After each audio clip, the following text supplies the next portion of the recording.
Welcome to Gibeon Church. Di sini kita punya hashtag bukan tempat untuk orang sempurna, tetapi kita semua disempurnakan oleh kuasa Injil dan kasih karunia Kristus.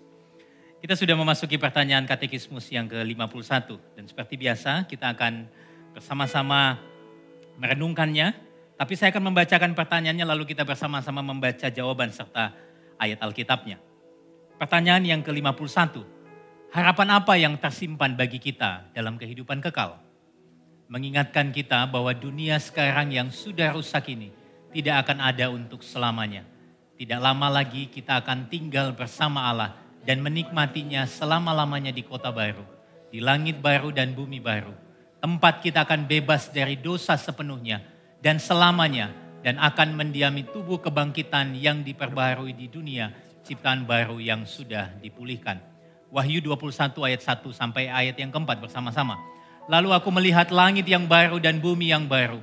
Sebab langit yang pertama dan bumi yang pertama telah berlalu. Dan laut pun tidak ada lagi. Dan aku melihat kota yang kudus, Yerusalem yang baru, turun dari surga, dari Allah, yang berhias bagaikan pengantin perempuan, yang berdandan untuk suaminya. Lalu aku mendengar suara yang nyaring dari tahta itu berkata, lihatlah, kemah Allah ada di tengah-tengah manusia. Dan ia akan diam bersama-sama dengan mereka. Mereka akan menjadi umatnya dan ia akan menjadi Allah mereka. Dan ia akan menghapus segala air mata dari mata mereka. Dan maut tidak akan ada lagi. Tidak akan ada lagi perkabungan atau ratap tangis atau duka cita. Sebab segala sesuatu yang lama itu telah berlalu. Silakan duduk. Saudara, seringkali waktu kita berbicara tentang kehidupan kekal, kita membayangkannya seperti sesuatu yang nanti, yang masih jauh terjadi. Seperti impian yang mungkin indah, tapi ternyata realisasinya kok belum ada. Tetapi Alkitab menyaksikan bahwa sebetulnya kehidupan kekal itu bukan sekedar harapan di masa depan.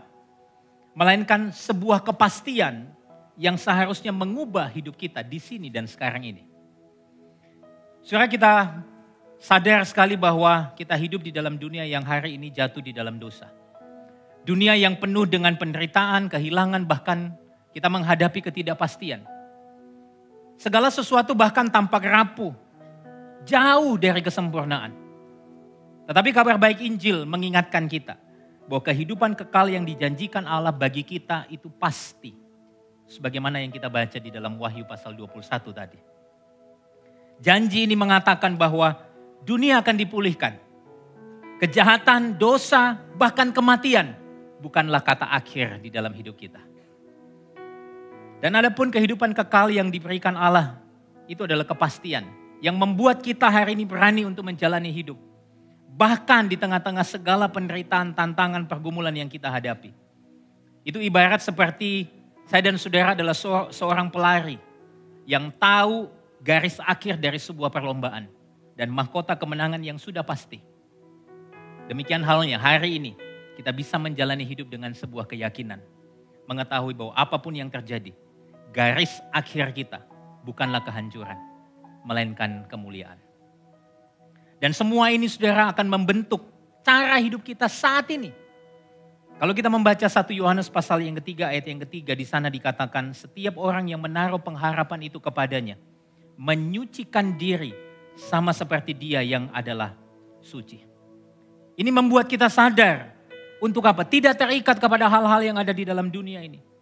Tapi kita hidup dengan ketekunan dan melihat segala sesuatu yang kita alami melalui perspektif kekekalan. Dan ini akan membuat kita menjalani kehidupan ini dengan kuat. Kita bisa bertumbuh di dalam iman dan pengharapan. Tapi kita harus jujur. Bahwa harapan hidup yang kekal itu bukan berasal dari usaha kita sendiri. Kita tidak bisa meraihnya dengan kekuatan kita. Kehidupan kekal semata-mata adalah anugerah Allah untuk kita yang tidak layak. Itulah sebabnya saudara, kehidupan kekal yang diberikan Kristus itu bukan lagi sekedar impian atau ilusi. Melainkan itu adalah jangkar yang kuat dan aman bagi jiwa kita. Ibrani pasal 6 mengatakan pengharapan itu adalah sau yang kuat dan aman bagi jiwa kita. Yang telah dilabuhkan sampai ke belakang tabir. Di mana Yesus telah masuk sebagai perintis bagi kita. Dan karena ini, Karena Kristus, maka kehidupan kekal adalah sebuah kepastian. Bahwa segala sesuatu yang kita alami di dalam dunia ini, dari penderitaan, kesedihan, kerusakan, suatu saat akan dipulihkan. Semua luka yang kita alami akan disembuhkan. Air mata akan dihapus. Segala yang rusak akan diperbaiki. Dan pengharapan akan kehidupan kekal ini akan membuat kita yakin dan tenang menjalani kehidupan ini. Di satu sisi kita tidak akan terbuai dengan hingar-bingar dunia ini. Karena kita tahu dunia ini bukan rumah kita. Tapi di sisi lain kita juga tidak terpuruk di dalam kesedihan dan keputusasaan melewati pergumulan. Karena Kristus sudah menjamin hidup engkau dan saya. Pada akhirnya penderitaan, kehilangan atau kesedihan tidak akan mengalahkan kita. Karena kita tahu bahwa kehidupan kekal itu berbicara tentang janji Allah yang sedang bekerja. Dan akhir dari cerita itu sudah pasti, yaitu pemulihan. Saya mengajak kita boleh berdiri bersama-sama. Mari kita mengambil waktu untuk mengucap syukur. Tetapi pada saat yang sama kita mau bertobat di hadapan Tuhan. Kita bersyukur. Karena kabar baik Injil selalu mengingatkan kita akan pengharapan yang pasti di dalam Kristus. Dan pada saat yang sama kita mau bertobat. Karena seringkali kita menaruh harapan kita kepada hal-hal yang fana di dalam dunia ini. Mari kita berdoa.